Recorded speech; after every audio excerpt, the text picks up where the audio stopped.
My dear subscribers, welcome back to our channel. నేనైతే బాగున్నానండి. మీరు కూడా బాగుండాలని కోరుకుంటున్నా. ఇవైతే ఈస్టర్ లిల్లీ ఫ్లవర్స్ అండి. చాలా బాగుంటాయి. మాకైతే 2 కలర్ ప్లాంట్స్ అయితే ఉన్నాయి. ఒకటి పింక్ అండ్ రెడ్ అనమాట. పింక్ ఆల్రెడీ పూసేసాయి పూలన్నీ కూడా. రెడ్ అయితే ఇప్పుడు పూసింది. చాలా బాగా అనిపించింది. ఈవినింగ్ వ్లాగ్ అయితే తీస్తున్నాను. నిన్న వర్క్ అంతా కూడా 4 o'clockకి స్టార్ట్ చేస్తానన్నమాట. 4 pmకి ఇల్లంతా తుడిచి, బయట తుడిచి, బాల్కనీ అంతా క్లీన్ చేసి, వాటర్ ప్లాంట్స్కి వేసేటప్పటికి 1 hour అనేది పడుతుంది. ఇక నేను 5 o'clock అన్నది చిన్నగా ఫాస్ట్గా అయిపోయే ఏదైనా ఐటమ్ అయితే చేస్తూ ఉంటాను పిల్లల స్నాక్స్ కింద. ఇప్పుడైతే చూస్తున్నారు కదా, coriander, onions, green chillies cut చేశాను. బ్రెడ్ అయితే ఉంది అండ్ లెఫ్ట్ ఓవర్ కర్రీ అనమాట. ఆఫ్టర్నూన్ నేను పొటాటో కర్రీ అయితే చేశాను. ఆ కర్రీ ఉంది. ఆ కర్రీని స్మాష్ చేసేసి దీంట్లో కొంచెం సోయా చంక్స్, అంటే సోయా చుర్మా అండి ఇది. సోయా చంక్స్ కూడా ఉంటాయి. వాటిని కూడా గ్రైండ్ చేసి వేసుకోవచ్చు. అలా వేయడం వల్ల కొంచెం థిక్గా ఉంటుందన్నమాట. దీంట్లో కొంచెం కొరియాండర్ కూడా వేసి మిక్స్ చేసి పక్కన పెట్టుకున్నాను. కావాలి అంటే మీరు ఆర్గానో, ఇలా పెప్పర్ అవి కూడా వేసుకోవచ్చు కర్రీలో. నేను ఆల్రెడీ మసాలా వేసాను కనుక వేయలేదు. నెక్స్ట్ ఒక ప్లేట్ తీసుకొని దాంట్లో కట్ చేసిన వెజిటేబుల్స్, ఆనియన్స్ ఇవన్నీ కూడా వేసి ఒక 3 tablespoons వరకు రైస్ ఫ్లోర్ వేసుకున్నాను. పెప్పర్ అండ్ చిల్లీ ఫ్లేక్స్ వేసి చక్కగా మిక్స్ చేసుకున్నాను. ఇక్కడ మనం ఫ్లేవర్స్ అనేవి మీ పిల్లలు ఇష్టపడి తినేవి వేసుకోవచ్చండి. ఇవే వేసుకోవాలని ఏమీ లేదు. ఇక బ్రెడ్స్ పైన ఇవన్నీ కూడా స్ప్రెడ్ చేశాను కర్రీ. ఈ కర్రీ పొటాటో కర్రీ ఒకటే కాదండి, దొండకాయ, బెండకాయ, ఈవెన్ క్యారెట్ కూడా మనం ఏ కర్రీస్ లెఫ్ట్ ఓవర్ ఉన్నా సరే ఆ కర్రీస్లో ఇలా కొంచెం పిల్లలు ఇష్టంగా తినేవన్నీ కూడా మిక్స్ చేస్తూ అవి పిల్లలు ఇష్టంగా తినేలాగా స్నాక్ కింద ప్రిపేర్ చేసుకోవచ్చు. నెక్స్ట్ మనం ఏదైతే ప్రిపేర్ చేసామో రైస్ ఫ్లోర్తో అది కోట్ చేశాను. కోట్ చేసిన తర్వాత ఇక స్టవ్ ఆన్ చేసుకొని చక్కగా ప్యాన్ హీట్ చేసుకోవాలి. ప్యాన్ హీట్ అయిన తర్వాత మనం ఇది టోస్ట్ చేసుకోవాలన్నమాట. నార్మల్గా మనం పకోడీ, సమోసా ఇవన్నీ కూడా మనకి డీప్ ఫ్రై కదండి. అలా కాకుండా పిల్లలకి ఇలా హెల్తీగా స్నాక్ చేసి పెట్టారనుకోండి, వాళ్ళకి ఫాస్ట్ ఫుడ్ క్రేవింగ్స్ అన్నీ కూడా పోతాయి, ఇష్టంగా తింటారు అండ్ ఆల్సో చాలా హ్యాపీగా ఫీల్ అవుతారు. ఇలా మంచిగా మనకి మీడియం ఫ్లేమ్లోనే ఇది టోస్ట్ చేసుకోవాలండి. హై ఫ్లేమ్ అనేది పెట్టకూడదు. నెక్స్ట్ ఇలా నేను 4 పీసెస్ అయితే చేశాను. టోటల్గా 8 బ్రెడ్స్ అనమాట. ఇలా చేసి ఒక్కొక్కరికి ఒక్కొక్కటి ఇచ్చామనుకోండి, వాళ్ళకి స్టమక్ ఫిల్ అవుతుంది, టమ్మీ ఫిల్ అవుతుంది అండ్ ఆల్సో మనకి వాళ్ళు నెక్స్ట్ ఇంకా చాక్లెట్స్ అని ఇవి అని ఏమీ అడగరనమాట. దీంతోపాటు కొంచెం మిల్క్ ఇస్తే వాళ్ళు ఆకలి అనేది పోతుంది. ఇలా కట్ చేసి టమాటో కేచప్ అయితే వేసాను. పిల్లలు తింటే కేచప్ ఏదైనా పర్లేదండి. ఈవెన్ మనం ఏదైనా కూడా, అంటే చిల్లీ సాస్ కానీ ఇలా మైనస్ కానీ ఏదైనా వేసుకోవచ్చు. ఈ కేచప్ అయితే నేను హోమ్ మేడ్ అండి.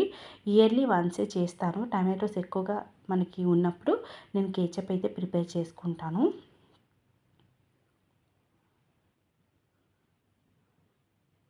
స్నాక్ అయితే ఇచ్చేసాను. ఇక పిల్లలకి చక్కగా పాలు కూడా నేను వేడి చేయవలసిన అవసరం లేదండి. మిల్క్ టీ పెట్టే ముందే మిల్క్ ఉంటుంది కదా, ఆ మిల్క్లోని కొంచెం బూస్ట్ వేసి మిక్స్ చేసి చల్లగా ఉన్నవే ఇచ్చేస్తాను. మార్నింగ్ బాయిల్ చేస్తాను కదా, అవి ఇక మళ్ళీ వేడి చేయను. ఎందుకంటే వాళ్ళకి వేడిగా నచ్చదనమాట, కూల్గానే నచ్చుతుంది, చాక్లెట్ మిల్క్ లాగా. నెక్స్ట్ వచ్చేసరికి ఇక్కడ టీ అయితే ప్రిపేర్ చేస్తున్నాను. నాకు మా వారికి తను ఉంటే టీ పెట్టుకుంటానండి, లేకపోతే తను వచ్చే వరకు వెయిట్ చేస్తాను.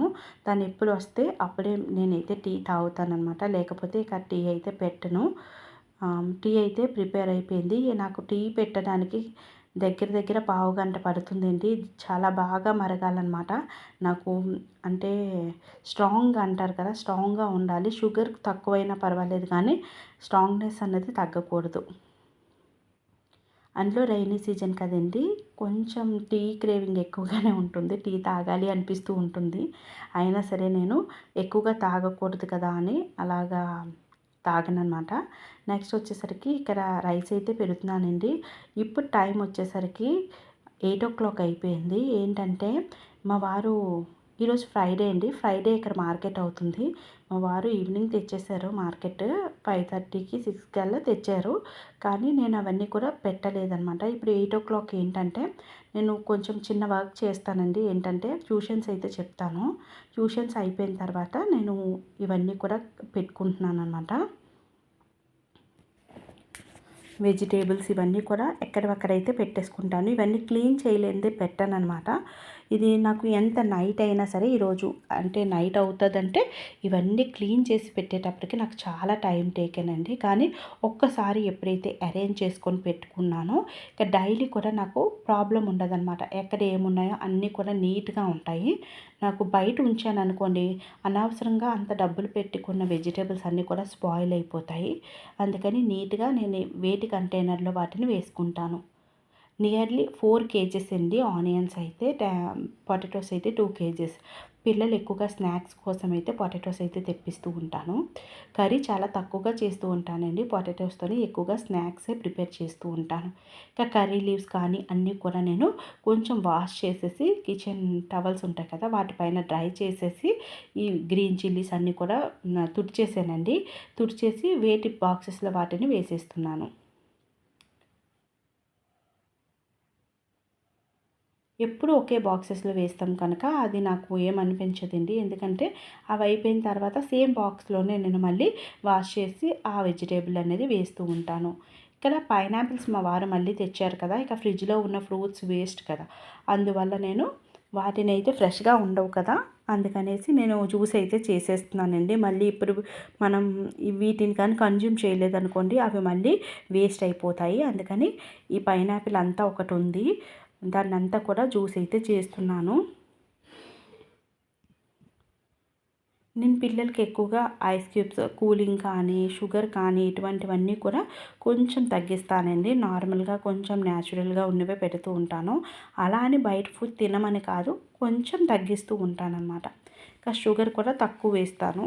ఇక బయట జ్యూసెస్ కానీ తెస్తే చాలా షుగర్ ఉంటుందండి. అప్పుడప్పుడు ఎప్పుడైనా ఒకవేళ వీలు కాలేనప్పుడు తెచ్చుకున్నామనుకోండి చాలా షుగర్ ఉంటుంది.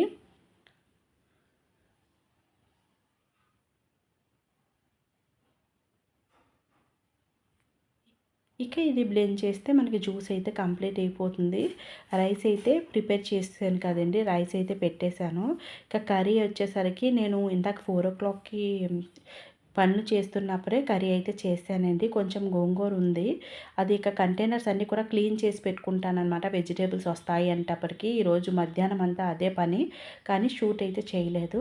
అవన్నీ క్లీన్ చేసాం కదండీ! అందులో కొంచెం గోంగూర ఉండిపోతే గోంగూర, పన్నీర్ కూడా ఉంది.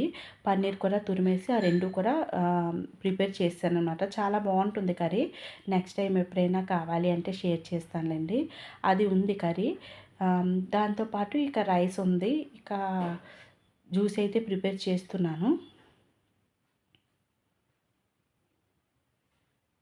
నార్మల్‌గా అయితే రెగ్యులర్‌గా ఎక్కువగా మేము టిఫిన్స్ తీసుకుంటాము నైట్ టైము.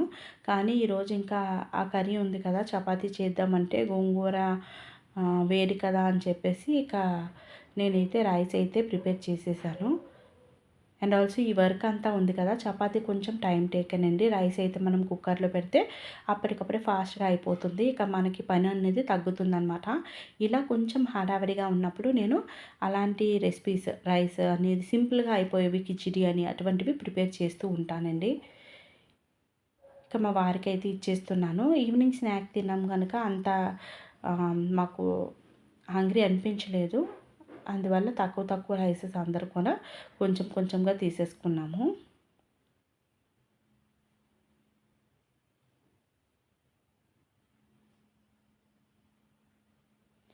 ఇంకా పాప అయితే కొంచెం పొడి వేయమంది.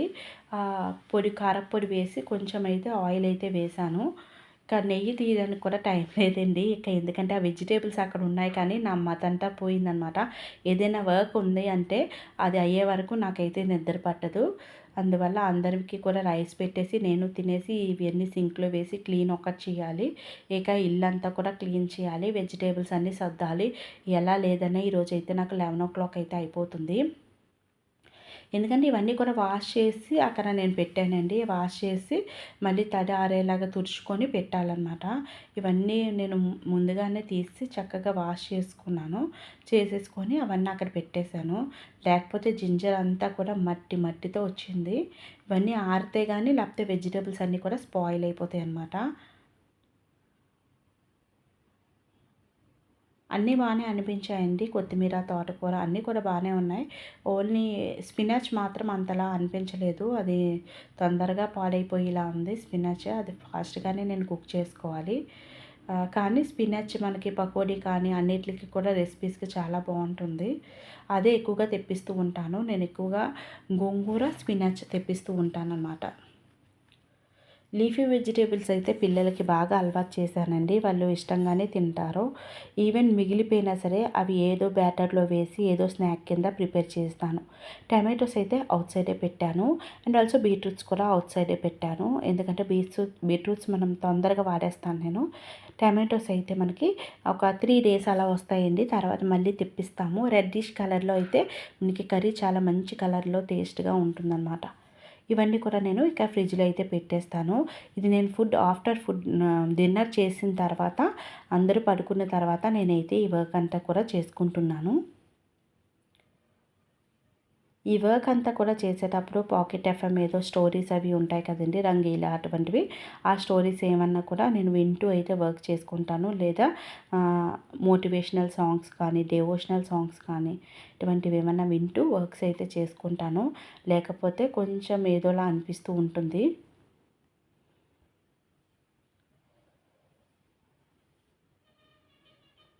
ఇలా ఇవన్నీ కూడా ఫ్రూట్స్ అండ్ బాటిల్ గార్డ్ ఇవన్నీ కూడా నార్మల్‌గా అయితే పెట్టేశాను. వీక్లీ అయితే వెజిటేబుల్స్ తెస్తూ ఉంటామండి. 1 వీక్‌లో అయితే ఇవి కంప్లీట్ అయిపోతాయి. వన్ సైడ్ ఇవన్నీ ఉంటాయి. వన్ సైడ్ అయితే గ్రాసరీ ఉంటుంది. నెక్స్ట్ వీడియోస్‌లో అయితే అవి చూపిస్తానులెండి. ఇక చాలా వర్క్ అయితే పెండింగ్ ఉందండి. ఇంకా యుటెన్సిల్స్ క్లీన్ చేసుకోవాలి. ఇంటిని క్లీన్ చేసుకోవాలి. మరొక చక్కటి వీడియోతో మళ్ళీ కలుద్దాము. వ్లాగ్ నచ్చినట్టయితే ప్లీజ్ మీ ఫ్రెండ్స్ అండ్ రిలేటివ్స్‌కి షేర్ చేయండి. ఇంకా ఏమైనా నాకు సలహాలు అవి ఇవ్వాలన్నా కామెంట్ సెక్షన్‌లో కామెంట్ చేయండి. మరొక చక్కటి వ్లాగ్తో మళ్ళీ కలుద్దాం. Thanks for watching.